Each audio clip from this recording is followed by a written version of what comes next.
next question is how you find your team members, how you find the engineers, or I don't know, someone regarding the finance, probably advisory board you have. So, how you normally find them, and what qualification you normally looking in our case, like one of my partners, his name is Duncan. He's actually an engineer. So he we go through Upwork, and then he kind of looked at different resumes, and then we interview them. And so there are engineers that, we did not pick, but some of, we picked like the really, really good ones, which are kind of more expensive. So he helps with the engineering selection part. So his name is Duncan. He's part of the company. So that you're putting an ad, for example, on LinkedIn, people apply, submitting the resume, and you and your, let's say, engineer checking out for engineering position. The main website we use is Upwork. Upwork. Upwork is more for like engineers. Freelancers, yes. Right. Okay. So, that's why. And then he also knows people, so he'll know somebody who knows somebody who word of mouth. All right. What happens is he takes care of the engineering, and I take care of the medical part. Me and Dr. Agamah, we do the research on the medical part. They need we critique the machine because we say, well, if it's ergonomic, or is it gonna be useful for the physician, or blah blah. So we team up. So the medical and the engineering part comes together. Okay. And then we test it and stuff like that. And normally, because for some people working in a startup, it's not that easy, because many of them, for example, you're offering them a position at your company, let's say a CTO, for for technical part, and then sometimes it's not easy for them because they're looking for a very solid background of the company to work with. They're looking for high salaries.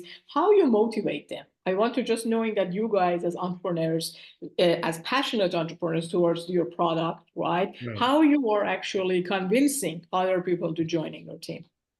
So initially, because it was something that hasn't been done before, what we decided to do was just finish the prototype, prove the concept. So, by doing so, we put in our own money to pay people, to help us. Bootstrapping. But now that we have the finished product, now the way we want to motivate people from coming is looking at the problem, looking at the solution, and looking at the market size, looking at the opportunity in front of us, because it's a big opportunity, And then people say, wow, but can you do it? Then we have the prototype. I have one right here. I say, look, we did this already, By the way, do you want to show it to the audience that your device, how big it is? This is one of the first one we did. If you just put it higher a little bit. Yeah. Thank you. This is one of the first one we did. This is actually a cystoscope. It goes into your bladder, And so when we did this, you can see the tip flexes nicely. And then this is just a two-way one. Two controllers. The most recent one we have is the gastroscope. I have it here too. That one is a four-way one. I can pull it up and show it to you.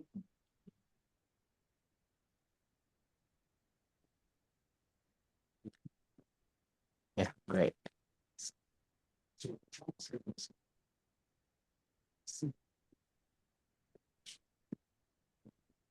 Okay. So as you can see, so as you can see, this one is a four-way one. It has the controls here. It has the water port, the biopsy port, the valves, the tip. You can just so.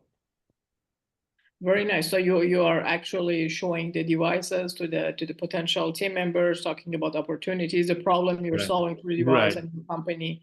And I guess when they are saying your passion and your enthusiasm that you have it for this startup, definitely they are going to join in your company. Why not?